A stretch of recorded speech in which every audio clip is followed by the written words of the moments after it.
அண்ணா சீரியல்ல இன்னைக்கு என்ன நடக்க போகுதுன்னு பார்க்கலாம். வாங்க வீடியோக்குள்ள போலாம். முத்துப்பாண்டி, பாண்டியம்மா இவங்க எல்லாரும் வாசல்லயே காத்துட்டு இருக்காங்க. ஏலே சவுந்தரம், உன் பொண்டாட்டி அந்த எசக்கிய மட்டும் எடுத்துக்கிட்டு வந்து நிப்பாளா? இல்ல கூடவே வாழை சுட்டிக்கிட்டு அந்த பாண்டியும் வந்து நிப்பானான்னு கேட்குறாங்க. ஐயோ என்னம்மா நீங்க புரியாம பேசுறீங்க? எஸ்கியம்மா இங்க வந்துட்டாங்கன்னா நம்ம சின்னையாவுக்கு அங்க என்ன வேலை? அவங்களும் இங்க வருவாங்கங்கிறாங்க சனியன். இந்த சண்முகம் அவன் தங்கச்சிய மேலதாளம் வச்சு கூட்டிட்டு போன மாதிரி நானும் எசக்கிய மேலதாளமெல்லாம் வச்சு கூட்டிட்டு வரலான்னு நினைச்சேன். ஆனா அது நடக்காம போச்சு. பாக்கியம் தான் போய் கூட்டிட்டு வர மாதிரி இருக்கு. ஆனா இன்னும் காணமேன்னு எதிர்பார்க்குறாங்க. அவ்வளவு சீக்கிரம் அந்த வெறும்பையை அனுப்பிச்சு வச்சிருவானா? அம்பட்டு பேரும் கூடி உட்காந்து பேசி முடிவெடுத்து தானே அனுப்பி வைப்பாங்க. எல்லாரும் ஆளுக்கு ஒரு வேலையை பார்த்துட்டு போறாங்க. இந்த வெறும்பையை எஸ்கி கூடவேவா இருந்து பார்த்துக்க போறான். என் வீட்டுக்காரி ஒரு பாயிண்ட் கிடைச்சாவே விட்டுட்டு வர மாட்டா. இம்பட்டு பாயிண்ட் இருக்கு. கண்டிப்பா கையோட கூட்டிட்டு வந்துருவா பாரு. என் வீட்டுக்காரி எஸ்கியோட தான் வந்து நிக்க போறாங்கிறாங்க சவுந்தரபாண்டி. அப்படின்னா நான் போய் ஆரத்தியை எடுத்து கரைச்சு கொண்டு வந்து வைக்கட்டுமாப்பா? வந்ததும் புள்ளத்தாச்சி பிள்ளை வீட்டுக்குள்ள வரா. அவளுக்கு ஆரத்தி எடுக்கணுமில்லங்கிறாங்க.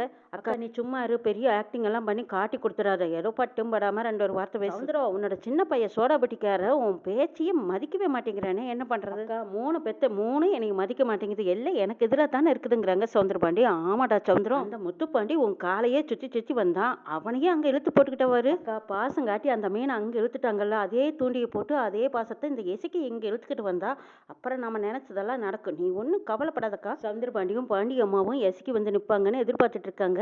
இங்க சண்முகம் அப்பதான் வெளியிலேருந்து வீட்டுக்கு வந்து பாக்குறாங்க. எல்லாரும் சுத்தி நிக்கிறாங்க. நடுவுல பொட்டி இருக்குது. அந்த பொட்டியை பார்த்துட்டு அடாடடா என்னத்த உன் மருமக டெலிவரி ஆகுற வரைக்கும் இங்கேயே இருந்து பாத்துக்கலாம்னு நீ பொட்டியோட வந்துட்டியா? ஏலே சிவபாலா, நீயும் ஒரு பொட்டியை தூக்கிட்டு வந்திருந்தா கம்முன்னு போயிருந்திருக்கும் பாரு. ரெண்டு பேரும் இங்கேயே இருந்திருக்கலாங்கிறாங்க சண்முகம். இசைக்கு சண்முகத்துக்கிட்ட சொல்றாங்க, இல்லன்னு நானும் மாமாவும் அத்தை கூட போறோங்கிறாங்க. ஆஸ்பத்திரி போறீங்களா? சிவபாலா நீ தான் வண்டி ஓட்டிட்டு போறியா? பார்த்து பத்திரமா போடா, குண்டும் குழியுமா இருக்குங்கிறாங்க சண்முகம். வைகுண்ட சண்முகத்தை கூப்பிட்டு சொல்றாங்க, அவன் ஒண்ணு ஆஸ்பத்திரிக்கெல்லாம் போகல, பிரசவம் முடியிற வரைக்கும் பாக்கியம் வீட்டில் வச்சு பார்த்துக்கிறாளாம். அதுவும் தவிர புள்ளத்தாச்சி புள்ள இங்கே யார் அவளை பார்த்துக்கிறதுக்கு ஆள் இருக்கா? பாக்கியமா இருந்தா அவளே கூடவே இருந்து பார்த்துக்குவல்ல, அதான் கூட்டிட்டு போறேங்கிற பரணி சண்முகத்தட்ட சொல்றாங்க. ஆமாண்டா, இங்க புள்ள புத்த பொம்பளைங்கன்னு யார் இருக்கா? இங்க ஆளாளுக்கு ஒரு வேலையை தேடி போயிடுற. நான் கிளினிக்கு போயிடுறேன், ரத்னா ஸ்கூலுக்கு போயிடுவா, வீரா ஸ்டேஷனுக்கு போயிடுவா, கனி ஸ்கூலுக்கு போயிடுவா, மாமாவும் அவங்க வேலையை ஏதோ ஒன்று பார்ப்பாங்க, கடைக்கு போயிடுவேன். பிள்ளை தச்சு பொம்பளை பாவ தனியாவெல்லாம் இருப்பா, இங்க யாரு இருக்கா பார்த்துக்கிறதுக்கு? அதனால அம்மா கூட அனுப்பி வைக்கிறது சரிங்கிறாங்க பரணி. அண்ணே எசைக்கு கீழே விழுந்தபோது கூட யாருமே இல்லை, அதனால ஒரு குற்ற உணர்ச்சியாவே இருந்தது. இப்போ அத்தை கூட இருக்கேன்னு சொல்லுது. அத்தை கூட இருக்கிறது நல்லது தானேங்கிறாங்க ரத்னா. ஆமாம் மச்சான், 4வது தெரு தள்ளி நம்ம வீடு இருக்குது. இதில் என்ன இருக்குது, நாங்கள் அங்கேயே போகிறோம். அதான் நீ வந்ததும் சொல்லிட்டு போகலான்னு இருக்கோங்கிறாங்க முத்துப்பாண்டி. அப்படின்னா எல்லாருமே சொல்லிட்டு போகிறதுக்கு தான் காத்துக்கிட்டு இருந்திருக்கீங்க. இன்னும் கொஞ்சம் லேட்டாக வந்திருந்தா சொல்லாமல் கூட கிளம்பியிருப்பீங்களாங்கிறாங்க சண்முகம். சண்முகம், இதில் என்ன இருக்குது, இந்த வீட்டை விட என் வீடு தானே பாதுகாப்பாக இருக்கும். என்னை தவிர இவளை யார் நல்லா பார்த்துக்க முடியுங்கிறாங்க பாக்கியம். அத்தை நீ பத்திரமா தான் பார்த்துக்குவேன். உன் கூட முத்துப்பாண்டி, சிவபாலன் இவங்கெல்லாம் இருக்காங்க. கூடவே உன் புருஷனும் புருஷனோட அக்காவும் இருப்பாங்களே, அவங்கள என்ன பண்ணுவ? அவங்களுக்கு என்ன விஷம் வச்சு கொண்டுடுவியா? என் குடும்பத்தை அழைக்கிறதுக்கு உன் புருஷ கங்கணம் கட்டிக்கிட்டு அலையிறான். கல்யாணமான புதுசுல என்னெல்லாம் குடும்பம் பண்ணணும் அதையெல்லாம் நீ மறந்துட்டியா? ஆறும் இல்லாத போது என் தங்கச்சி மேல சீமன தண்ணி ஊற்றி கொளுத்த பார்த்தான். இது எல்லாமே மறந்துட்டீங்களா எல்லாரும்? சிவபாலா மட்டும் லேட்டா வந்திருந்தான்னா என் தங்கச்சி கறிக்கட்டி ஆயிருப்பா. அந்த நியாயத்தை கேட்க வந்த எங்க அப்பனை நெஞ்சில போட்டு மிதிச்சான். குடும்பத்துல நடக்கிற ஒவ்வொரு பிரச்சனைக்கும் காரணமே உன் புருஷன் தான். என் தங்கச்சி உண்டான போது உன் புருஷன் வந்து எப்படி அவசகுணமா பேசினா, அந்த வீட்டுக்கு என் தங்கச்சியை மறுபடியும் அனுப்ப சொல்றியா? அன்னைக்கு ஒரு ராத்திரி தங்குற கூட நான் அனுப்ப மாட்டேன்னு சொன்னேன். ஆனா இன்னைக்கு டெலிவரி முடிகிற வரைக்கும் அங்கேயே இருக்கட்டும்னு சொன்னா என்ன அர்த்தம்? என்ன மச்சான், நான் இருக்கிறனால நான் கூடவே இருக்கிறேன் பாத்துக்கிறேங்கிறாங்க முத்துப்பாண்டி. நீ எனத்த பார்த்த? மருந்து கொடுக்குற அன்னைக்கு நீயும் தானே கூடவே இருந்த, எல்லாத்தையும் பார்த்துக்கிட்டு தானே இருந்த. உன்னால என்ன பண்ண முடிஞ்சது? உங்க எல்லாத்துக்கும் ஒவ்வொரு தடவையும் சொல்லி சொல்லி புரிய வைக்கணுமா? இங்க பாரத்த, என் தங்கச்சியை பார்த்துக்கணும்னு உனக்கு ஆசை இருந்தா நீ இங்க வந்து என் தங்கச்சியை பார்த்த வீட்டுக்கு நான் அனுப்பி வைக்க மாட்டேன்னு முடிவா சொல்லிடுறாங்க சண்முகம். சண்முகம், நான் உன் தங்கச்சியை நல்லா பாத்துக்கிறேன், என் கண்ணுக்குள்ள வச்சு பாத்துக்கிறேன். யாராச்சும் ஏதாச்சும் செய்யணும்னா என் பணத்தை தாண்டி தான் உன் தங்கச்சி எதுவும் செய்ய முடியும். நீ என் கூட என்னை நம்பி அனுப்பி வைங்கிறாங்க பாக்கியம். அத்தை உன்னை விட உன் புருஷனை எனக்கு நல்லா தெரியும். உன்னைய மீறி தான் என் தங்கச்சி ஏதாச்சும் பண்ணணும்னு நினைச்சா முதல்ல உன் பணம் தான் அந்த வீட்டில் விழும். அதை நல்லா புரிஞ்சுக்கோ. உன்னை காயா வச்சுக்கிட்டு தான் அவன் இந்த ஆட்டம் ஆடிட்டு இருக்கான். என் குடும்பத்தை அழைக்கிறதுக்கு எப்பன்னு காத்துக்கிட்டு இருக்கான்னு சொல்றாங்க சண்முகம். டே இப்படி குருட்டுத்தனமாவே யோசிச்சுட்டு இருக்காத. இப்ப நானும் அமெரிக்கா போயிட்டா எசைக்கை யாருடா பாத்துக்குவா? எங்க அம்மாவை தவிர வேற யாருனால பாத்துக்க முடியுங்கிறாங்க பரணி. ஏன் பாத்துக்கிறதுக்கு நானும் இல்லையா? நான் என்ன செத்தா போயிட்டேன். நீ அமெரிக்கா போ, இங்க இருக்கிற என் தங்கச்சிங்க எல்லாம் அவங்கவுங்க வேலையை பார்க்கட்டும். பாத்துக்கிறதுக்கு நான் இருக்கேன். என் தங்கச்சி எசைக்கியே குழந்தையா இருக்கும் போதே இந்த தோல்ல போட்டு வளர்த்தவன் நானு. இன்னைக்கு அவளுக்கு ஒரு குழந்தை பிறக்கும் போது நான் பாத்துக்க மாட்டேனா? என்ன பேசிட்டு இருக்கிறீங்க? உங்களை நம்பித்தான் நாங்க இருக்கோமா, இல்ல உங்களை நம்பித்தான் நாங்க வளர்ந்தோமா? சண்முகம், வார்த்தைக்கு வார்த்தையை நீ அம்மா அம்மான்னு சொல்லுவீல, இந்த அம்மாவை நம்பி என் மருமவை எசைக்கிய நீ விட மாட்டியான்னு கேக்குறாங்க பாக்கியம். சண்முகம் வந்து பாக்கியத்தோட கையை பாசமா பிடிச்சு அச்சோ அத்தை, நீ எங்களுக்கு எப்பவும் அம்மா மாதிரி தான் இருக்க. எங்க எல்லாத்துக்கும் அம்மாவா இருந்து நீ எங்க வீட்டுக்கு வந்து என் தங்கச்சியை உன் மருமவளை நீ நல்லா பார்த்துக்கோ. அந்த கேடு கெட்ட சவுந்தரபாண்டி இருக்கிற வீட்டுக்கு என் தங்கச்சியை நான் அனுப்ப மாட்டேன். இன்னொரு தடவை இதை பத்தி என்கிட்ட எதுவும் பேசக்கூடாது. என் தங்கச்சி இந்த வீட்டை விட்டு எங்கேயும் வரமாட்டான்னு சொல்லிட்டு சண்முகம் கொண்டு வராங்க. பாத்தியா இப்படி சொல்லிட்டு போறேனே, நீயாவது ஏதாவது சொல்லக்கூடாதான்னு கேட்குறாங்க பாக்கியம். இதை பாரு பாக்கியா, அவன் ஆத்திரத்தில் என்னால் பேசினா கூட அடிச்சு திருத்தி ஏதாவது சொல்லலாம். ஆனால் அவன் தான் அழுத்தம் திருத்தமாக சொல்லிட்டு போறானே, அதையும் யோசிக்க வேணுமில்லைங்கிறாங்க வைகுண்டம். அப்போ என் மருமக ஒத்தாசிக்கு ஆள் இல்லாமல் இந்த வீட்டில் தவிக்கணுமான்னு. அம்மா நீ ஒன்றும் அழுகாத, நான் வேணா மறுபடியும் பேசி பார்க்குறேங்க முத்துப்பாண்டி. இல்லை நான் இதுக்கு மேலே எனத்தை கேட்கட்டும், இன்னும் என்ன அவன் காலில் போய் விழட்டுமா? பேச்சுக்கு இந்த வீட்டில் ஒரு துளி மரியாதை கிடையாது. என் மருமகளை இந்த வீட்டில் அனாதையாக தான் விட்டுட்டு போகிறேன், அதுவும் கண்ணீரோட போகிறான்னு அவங்ககிட்ட யாராவது எடுத்து சொல்லுங்கன்னு பாக்கியம் அழுதுகிட்டே சிவபாலனும் பாக்கியம் போகிறாங்க. பாக்கியம் சிவபாலன் 2 பேரும் சவுந்தரபாண்டி வீட்டுக்கு முன்னாடி போய் காரில் இறங்குறாங்க. அப்போ சவுந்தரபாண்டி ஓடி வந்து என்ன எஸ்கேன்னுக்கிட்டு வராங்க.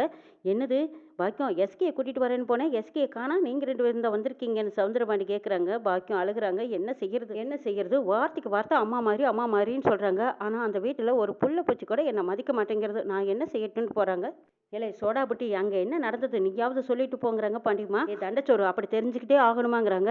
டேய் தண்டச்சோறு, நான் சொல்கிறேன் வாயை இழுத்து பிடிச்சி கிழிச்சு போடுவேன் பார்த்துக்கோ. ஆமாம் மதனியை கூட்டிகிட்டு வரேன்னா அம்மாவில் மகனும் கிளம்பி போனீங்களே, எங்கே அவன் வரலையா அப்படின்னு கேட்குறாங்க பாண்டியம்மா. ஆமாம்மா, நீ இருக்கிற வீட்டில் எங்கள் அத்தா அவங்க தங்கச்சியை விடமாட்டேன்னு சொல்லிட்டாரு, அவ்வளவுதான் எனக்கு தெரிஞ்சதுன்ட்டு போகிறாங்க. சவுந்தரபாண்டி திரும்பவும் விடுவேனான்னு மறுபடியும் பாக்கியத்துக்கிட்ட வந்து பேசுகிறாங்க. பாக்கியம், அந்த வீட்டில் இருந்தால் எஸ்கிக்கு பாதுகாப்பு இருக்காதுன்னு தானே நான் இந்த வீட்டுக்கு கூட்டிகிட்டு வர சொன்னேன். நீ இப்போ பெருங்க வீசிக்கிட்டு வந்து நின்னா என்ன அர்த்தம்னு கேட்குறாங்க. அதாங்க நான் ஒரு பெரிய மனுஷி, டேய் மனசு மாறுடா அப்படின்னு கெஞ்சி பார்த்தாங்க. ஆனால் விட மாட்டேன்னு முடிவாக சொல்லிட்டேன். பாக்கியம், அந்த வெறுமையில் மடக்கி பேசுற கூட உனக்கு கையால் பாக்கியம், உன்னை தவிர எசக்கியா அந்த வீட்டில் பொறுப்பாக பார்த்துக்கிறதுக்கு யார் இருக்கா சொல்லு பாப்பா. பரணி அமெரிக்கா போயிடுவா, ரத்தனா ஸ்கூலுக்கு போயிடுவா, அந்த வீரா போலீஸ் ஸ்டேஷனுக்கு போயிடுவா, அப்புறம் இந்த வெட்டி பசங்க 3 தண்டங்களும் அதுக்கு என்ன பார்த்துக்க போகுது. ஓம் அவனும் ஸ்டேஷனுக்கு போயிடுவான், அந்த வைகுண்டம் எங்கேயோ ஒரு பக்கம் சுற்றிட்டு இருப்பான், இவன் பொட்டி கடிக்கு போயிடுவான். இந்த எசக்கி வாயும் வயிறுமா வயிற்று பழத்தாச்சு தனியாக கிடக்கிட்டுன்னு தானே நீ மனசார விட்டு போட்டு வந்திருக்க. ஏண்டி பாக்கியம், இம்பிட்டு பாயிண்ட் இருக்கு, இதுல ஒரு பாயிண்ட் கூடவா நீங்க எடுத்து பேசாம வந்தேன்னு கேட்குறாங்க சவுந்தரபாண்டி.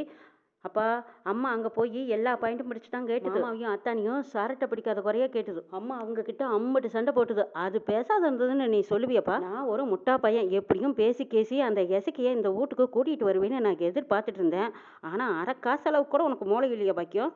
விடமாட்டேன்னு சொன்னாலும் கையை பிடிச்சி இழுத்துக்கிட்டு வர வேண்டியதானே. அட ஏங்க சண்முகத்துக்கிட்ட நான் என்ன மல்லு கட்டவா முடியும்? பாவம் எசக்கி முகம் பாடி போச்சு தெரியுங்களா. அவளுக்கு என் கூட வந்து இருக்கணும்னு தான் ஆசை, என்ன செய்ய. அந்த சண்முகம் என் கூட வந்து இருக்க விடமாட்டேன்னு சொல்லிட்டு இருக்கிறாங்க பாக்கியம். ஏல பாக்கியம், எங்களை கேள்வி கேட்க வந்துட்டியா? ஏன் மொளத்துக்கு அளந்து பேசுவானே உங்க நொன்ன, அவன் பாக்கியத்து கூட அனுப்பி விடுன்னு சொல்ல வேண்டியதானே, என்ன செஞ்சுட்டு இருந்தான் அப்படின்னு கேட்கும். ஆமா, முதல்ல அண்ணன் பேச்சை கேட்டுட்டு தான் மறுவேலை பார்ப்பான் என் அண்ணன். ஏன் மதினி நீ வேற, அந்த வீட்டில் அவன் வச்சது தானே சட்டம், அவனை மீறி யார் என்ன சொல்ல முடியுங்கிறாங்க. பாக்கியம், நான் போய் சமாதானம் பண்ணி என் மருமகளை கூட்டிட்டு வரேங்கிறாங்க சவுந்தரபாண்டி. ஐயா சாமி, நீங்க போகவே போகாதீங்க, அவன் அறவா விடவே மாட்டான், வேலை என்னமோ அதை பாருங்கன்னு சொல்றாங்க பாக்கியம்.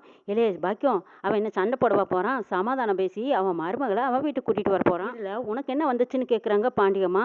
ஆமாம்மா, சண்முகம் இந்த வீட்டுக்கு விடாத காரணமே இவரும் நீ தான். 2 பேரும் இருக்கிற வீட்டுக்கு என் தங்கச்சியை விட மாட்டேன்னு ஒரே முடிவை சொல்லிட்டானே. பாக்கியம் என்ன சொல்றேன்னு பாண்டியம்மா கேட்கவும், ஆமாம்மா, உன் புருஷனோட அக்கா காரியும் அந்த வீட்டில் இருக்கிற வரைக்கும் என் தங்கச்சி அந்த பக்கம் திரும்பி கூட பார்க்க மாட்டான்னு சொல்லிட்டேன். அதுவும் கட் அண்ட் ரைட்டாக சொல்லிட்டான். இவர் போய் கூப்பிட்டா மட்டும் போயிட்டு வான்னு அனுப்பி வைக்க போறானாமா. நல்லா யோசிச்சு பாரு, இவங்க 2 பேரும் சேர்ந்துக்கிட்டு மதனியை என்ன பாடுபடுத்தினாங்க. இப்போ மட்டும் மதனி வந்தா இவங்க 2 பேரும் சும்மா விட்டுருவாங்கன்னு நினச்சியா? அத்தான் ஒரு காரணம் சொல்லுதுன்னா அதில் 1000 அர்த்தம் இருக்கும், நீ நல்லா புரிஞ்சுக்கோங்கிறாங்க சிவபாலன். ஒத்த ஓட்டு அவன் சொல்றானோ இல்லையோ நீயா சொல்ற அப்படின்னு சொல்லி சவுந்தரபாண்டி சிவபாலனை அடிக்க போறாங்க. டேடே சவுந்தரம், பிடிச்சி விளையாடுறதெல்லாம் அப்புறம் வச்சுக்கலாம்டா, நம்மளுக்கு இப்போ காரியம் தான் முக்கியம்.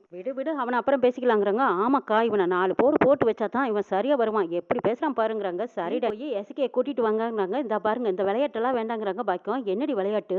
எஸ்கி இந்த வீட்டு மருமக, அவ வயிற்றுல வளருது இந்த வீட்டோட வாரிசு. எஸ்கி இந்த வீட்டுக்கு விட மாட்டேன்னு சொல்றதுக்கு அந்த சண்முகம் இல்ல அந்த ஆண்டவனே வந்து சொன்னாலும் ஆண்டவனுக்கே ரைட்ஸ் கிடையாது. நீ போய் உன் மருமகளை கூட்டிட்டு வாங்குறாங்க பாண்டியம்மா.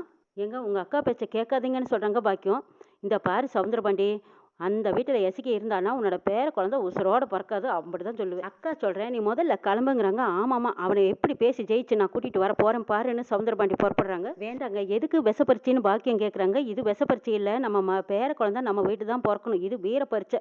சரி நான் தனியாக போனால் அது சரிப்பட்டு வராது, நீயும் என் கூட வான்னு பாக்கியத்தையும் கூட்டிகிட்டு போகிறாங்க சவுந்தரபாண்டி. நீ வா போகலான்னு கையை பிடிச்சி இழுத்துட்டு போகிறாங்க. இங்கே பாருல சவுந்தரம், அந்த எஸ்கியை கூட்டிகிட்டு வராத, நீ வீட்டுக்கு வரக்கூடாதுங்கிறாங்க. அக்கா நான் எஸ்கியோட தான் வந்து நிற்பேன் பாருன்னு சொல்லிட்டு போகிறாங்க சவுந்தரபாண்டி. அடே அப்பா, அப்பா சண்டையும் சச்சரவுமா இருந்தா தான் பார்க்கறக்கு குளு குளு குளுன்னு இருக்குங்கிறாங்க பாண்டியம்மா. சவுந்தரபாண்டி பாக்கியத்தையும் சனியனையும் கூட்டிட்டு வராங்க. எதிரவே முத்துப்பாண்டி வந்து காருக்கு முன்னாடி வண்டியை நிறுத்துறாங்க. சடன் பிரேக் போட்டு நிறுத்துறாங்க சவுந்தரபாண்டி. ஐயோ என்னங்க இது நாம வரதே முத்துப்பாண்டிக்கு ஏற்கனவே தெரியுமான்னு கேட்குறாங்க பாக்கியம். அது எப்படி தெரியும்? சோடாபட்டி சிவபாலன் தான் இவனுக்கு போன போட்டு சொல்லியிருப்பானா இருக்கும். நல்லா கேட்டுக்கோ பாக்கியம், இந்த வலது கெட்டவ எசக்கிய அங்க கூட்டிட்டு போகக்கூடாதுன்னு தடுத்து நிறுத்துறதுக்கு தான் இப்ப நம்மளை இங்க வந்து தடுத்து நிறுத்தினான். நம்ம பேர குழந்தை உசுரோட பிறக்கணும்னா நம்ம வீட்டுக்கு தான் வரணும். அந்த வீட்டுல இருந்தா குழந்தை உசுரோட பிறக்காது பாத்துக்கோங்கிறாங்க. ஐயோ நீங்க வேற வயித்துல புளிய கரைக்காதீங்க, கொஞ்சம் பேசாம அமைதியா இருங்க. அவன் எதார்த்தானே நிக்கிறான், அவங்கிட்ட என்னன்னு போய் கேட்கலாம், காரை விட்டு இறங்கி வாங்கன்னு பாக்கியம் சொல்லவும் சவுந்தரபாண்டியும் பாக்கியமும் முத்துப்பாண்டி கிட்ட பேசுறாங்க. ஏய் பாண்டி, நீ ஸ்டேஷனுக்கு போலியாங்கிறாங்க. இங்க பாருமா, மறுபடியும் அங்க எதுக்கு வர? தேவையில்லாம பேசி பிரச்சனை பண்ணாத, நடந்த வரைக்கும் பேசாம இப்படியே போயிருன்னு சொல்றாங்க முத்துப்பாண்டி. ஏலே வளர்ந்து கெட்டவனே, இவளுக்கு நினப்பு கொள்ளல, எசக்கிக்கு என்ன ஆகுமோ ஏதாகுமோ, உசுரோட குழந்தை பிறக்குமான்னு தவிச்சு போய் கிடக்கா, இது புரிஞ்சுக்காம பேசுறியாங்கிறாங்க சவுந்தரபாண்டி. இதை பாருங்க, இது எங்க குடும்ப பிரச்சனை, நீங்க ஒண்ணு தேவையில்லாம தலையிடாதீங்கன்னு சொல்றாங்க. சவுந்தரபாண்டிக்கு மூக்க உடச்சு விட்ட மாதிரி அமைதியா நிக்கிறாரு. இதா பாருமா, எஸ்கே அங்க வரணும்னு தானே ஆசைப்படுறேன். இன்னும் 2-3 நாளில் நானே பேசி சமாதானம் பண்ணி அங்க கூட்டிட்டு வரேன், நீ இப்போ போங்கிறாங்க. எது வளர்ந்து கெட்டவனே, நீயா சமாதானம் பண்ண போற? வாக்குறுதி கொடுக்குறேன், இதையும் நம்புறியான்னு கேக்குறாங்க. இதை பாருல பாண்டி, பரணி ஆஸ்பத்திரி போயிடுவா, என் மருமக ஒத்தையில கிடக்குறா, உன் மச்சா சண்முகம் ஊர் பைப்பில் தண்ணி வரல பால் வரலைன்னா அவனும் வெளியில் கிளம்பி போயிடுவான். யார் தான் என் மருமகளை பார்த்துக்குவான்னு கேட்குறாங்க பாக்கியம். ஆமாம்மா, எல்லாத்துக்கும் எல்லா வேலையும் தான் இருக்கு. சொன்ன மாதிரி எஸ்கே தனியாக தான் கிடப்பா, என்ன செய்யறது? எப்படியாவது அங்கே எல்லாத்துக்கிட்டையும் பேசி சமாதானம் பண்ணி நானே கொண்டு வந்து அங்கே விடுறேன். இன்னும் கொஞ்சம் பொறுமையாயிரு, ஏனே நம்ப மாட்டியான்னு முத்துப்பாண்டி கேட்கவும், அதுதான் அவன் கொண்டு வந்து விடுறேன்னு சொல்கிறான்ல பாக்கியம். இன்னும் எதுக்கு யோசிக்கிறே? ஏழை முத்துப்பாண்டி, அங்கே அந்த வீட்டில் என் மருமவ ஒத்தையில் இருப்பா. ஏற்கனவே அந்த எசக்கிக்கு வவுத்தில் அடிபட்டு ஏமாவ தான் படாத பாடுபட்டு அவளை காப்பாற்றிருக்கா. இந்த தடவை எப்படியோ போராடி காப்பாற்றிட்டா. அடுத்த தடவை இந்த மாதிரி ஆவி காப்பாற்ற முடியாமல் அவள் உசுறு போயிட்டா என்னடா பண்ணுவீங்கிறாங்க சொல்ற பாண்டி. ஐயோ முடியவே முடியாது, நினைச்சு பார்க்கவே பயமா இருக்கு. முதல்ல நீ வழி விடு, நாங்க போய் கூட்டிட்டு வரோங்கிறாங்க சவுந்தரபாண்டி. எப்போ போதும், உன்னோட நடிப்பெல்லாம் நிறுத்து, நான் எங்க அம்மா கிட்ட பேசிட்டு இருக்கிறேன், உனக்கு என்ன வந்ததுங்கிறாங்க பாண்டி. பாண்டி பாசத்துக்குரிய அம்மா, எஸ்கியோட மாமியாரு, பிறக்க போற குழந்தைக்கு பாட்டி, என் வீட்டுக்காரி சொல்றதை நீங்க யாராவது கேக்குறீங்களா? அவ சொல்றது ஏதான் நானும் சொல்றேன், யாரு கேக்குறா? நாங்க சொல்றதை கேளு, எசக்கிய நாங்க கூட்டிட்டு போறோங்கிறாங்க சவுந்தரபாண்டி. அம்மா 2 நாள் கூட வேண்டாம், ஒரே ஒரு நாள் நான் சண்முகத்துக்கிட்ட சமாதானம் பண்ணி பேசி எப்படியோ நம்ம எசக்கிய நம்ம வீட்டுக்கே கூட்டிட்டு வரேம்மா. நீ அங்க போய் பேசி சண்டையை விளக்க வேண்டாம். இப்போ நான் சொல்றதை நீ கேட்க போறியா இல்லையா? இப்போ என்ன சொல்ற அப்படின்னு முத்துப்பாண்டி கேட்கவும் சவுந்தரபாண்டி மனசுக்குள்ள நினைக்கிறாங்க, ஐயோ இவன் பேசுறது ஒன்றும் சரியில்லையே.